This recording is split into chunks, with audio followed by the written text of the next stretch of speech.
Hey guys, welcome back. അപ്പോൾ ഇന്ന് നമ്മുടെ കൂടെ ഉള്ളത് യമഹയുടെ MT15 വേർഷൻ 2. അപ്പോൾ ഇതിൻ്റെ നമ്മളിന്ന് മാറാൻ പോകുന്നത് റിയർ ഡിസ്ക് പാഡാണ്. അപ്പോൾ അത് ഫെയർലി ഈസി പ്രോസസ്സാണ്. നിങ്ങൾക്ക് പാഡ് മേടിച്ച് കഴിഞ്ഞാൽ നിങ്ങൾക്ക് വീട്ടിൽ വെച്ച് തന്നെ ചെയ്യാം. അപ്പോൾ ഞാൻ അതൊന്ന് ക്ലിയർ ആയിട്ട് എങ്ങനെയാണെന്ന് ഡീറ്റെയിൽ ആയിട്ട് കാണിച്ചു തരാം. അപ്പോൾ ലെറ്റ്സ് സ്റ്റാർട്ട് ദിസ് വീഡിയോ.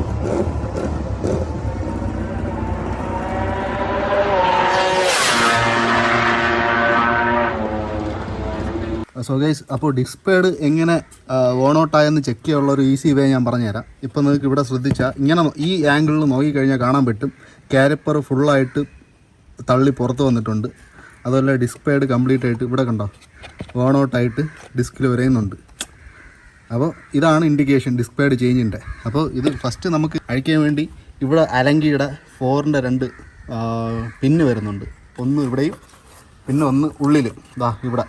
അപ്പോൾ ഇത് രണ്ടും അഴിച്ച് കഴിയുമ്പോൾ നമുക്ക് പാഡ് വണ്ടിയുടെ വീൽ ഊരാതെ തന്നെ ഊരിയെടുക്കാൻ പറ്റും. അപ്പോൾ നമുക്കതങ്ങ് ചെയ്യാം. സോ ഞാൻ 4ൻ്റെ അലങ്കി യൂസ് ചെയ്തിട്ട് ആ ബോൾട്ട് അങ്ങ് ആ പിന്നങ്ങ് ഊരുവാണ്. ഇതുപോലൊരു റാസിറ്റ് ഉണ്ടെങ്കിൽ നിങ്ങൾക്ക് ഈസി ആയിരിക്കും അത് ഊരാൻ. അല്ലെങ്കിൽ എല്ലാം അലങ്കി വെച്ചിട്ട് ഊരാൻ കുറച്ച് പാടായിരിക്കും.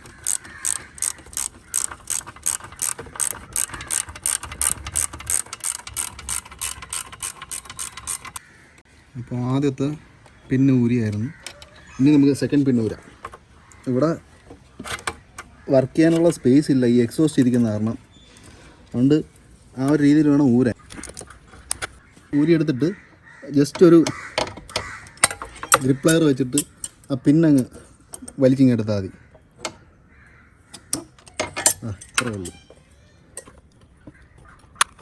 ഇനി നമുക്ക് പാഡിങ്ങനെ സ്ലൈഡ് ചെയ്ത് വെളിയിലോട്ട് എടുക്കാം. ചിലപ്പോൾ ടൈറ്റ് ആയിരിക്കും. അങ്ങനെയാണെങ്കിൽ ജസ്റ്റ് ചെറുതായിട്ട് ആ പിസ്റ്റനെ ഒന്ന് തള്ളി അകത്ത് കയറ്റിയാൽ മതി. ഇങ്ങനെ ഒരു സ്ക്രൂ ഡ്രൈവർ ഇടയിൽ കയറ്റിയിട്ട് അതാ പിസ്റ്റൻ അകത്ത് പോകുന്നുണ്ടോ? അത്രേ ഉള്ളൂ.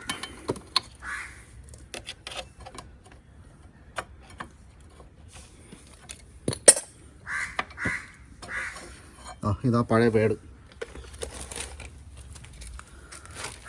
പഴയ പാഡ് ഇതാണ്. കംപ്ലീറ്റ് ഓൺ ഔട്ടായി കണ്ടല്ലോ. അപ്പോൾ ഇതാണ് ഇതിൻ്റെ പാർട്ട് നമ്പറും കാര്യങ്ങളൊക്കെ. നിങ്ങൾക്ക് വേണമെങ്കിൽ സ്ക്രീൻഷോട്ട് എടുത്ത് കഴിഞ്ഞാൽ നിങ്ങൾക്ക് പോയി പർച്ചേസ് ചെയ്യാം. ഇതാണ് ഇതിൻ്റെ പാർട്ട് നമ്പർ. ഓക്കെ,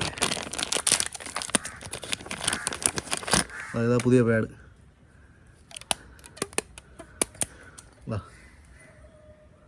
അപ്പോൾ ഗൈസ് കണ്ടല്ലോ ഇതിൻ്റെ ഡിഫറൻസ് പഴയതിൻ്റെയും പുതിയതിൻ്റെയും തിക്നെസ് വ്യത്യാസം കണ്ടോ. അപ്പോൾ ഇങ്ങനെ ഈ പഴയതിട്ട് ഓടിക്കഴിഞ്ഞാൽ നിങ്ങൾക്ക് ഇവഞ്ച്വലി അതിൻ്റെ ഡിസ്ക് മാറേണ്ടി വരും, ഡിസ്ക് തേയ്മാനം വരും. അപ്പോൾ ഇതിൻ്റെ കറക്റ്റ് വേൺ ഔട്ട് ടൈമിൽ മെയിൻ്റനൻസ് ടൈമിൽ തന്നെ പുതിയ പാഡ് മാറ്റാൻ പ്രത്യേകം ശ്രദ്ധിക്കുക.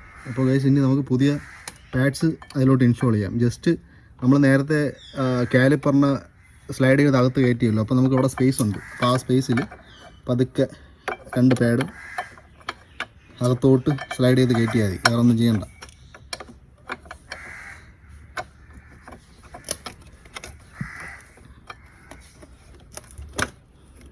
അങ്ങനെ നമ്മൾ 2 പാഡ് ഈവനായിട്ട് ഉള്ളിൽ സ്ലൈഡ് ചെയ്ത് കയറ്റി. ഇനി നമ്മുടെ ആ പിന്ന് നമ്മൾ ഇട്ട പിന്ന് തന്നെ അകത്തോട്ട് സ്ലൈഡ് ചെയ്ത് കയറ്റി കൊടുക്കുക. എന്താ അതൊക്കെ കൈ കൊണ്ട് അഡ്ജസ്റ്റ് ചെയ്ത് 2 പാഡിനെ ഈവൻ ആക്കിയിട്ട് ഈ പിന്ന് ജസ്റ്റ് ഇട്ട് ടൈറ്റ് ചെയ്ത് കൊടുത്താൽ മതി. നമ്മളെ പണി കഴിഞ്ഞു. വേറെ ഇനി വിഷയമൊന്നുമില്ല.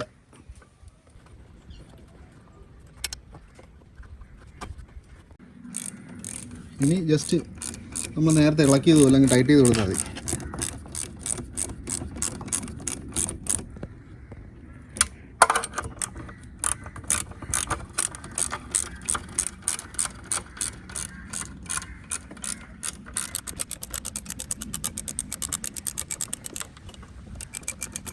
ഓക്കെ ഗൈസ്, അങ്ങനെ നമ്മളെ ഡിസ്ക് പാഡ് ചേഞ്ച് ചെയ്യുന്ന പ്രൊസീജിയർ കഴിഞ്ഞു. ഇത്രയേ ഉള്ളൂ. നിങ്ങൾക്ക് എളുപ്പം വീട്ടിൽ വെച്ച് തന്നെ ഈ ഒരു ടെക്നിക്ക് യൂസ് ചെയ്ത് കഴിഞ്ഞാൽ നിങ്ങൾക്ക് മാറ്റാൻ പറ്റും. ഷോറൂമിൽ പോകേണ്ട കാര്യമില്ല.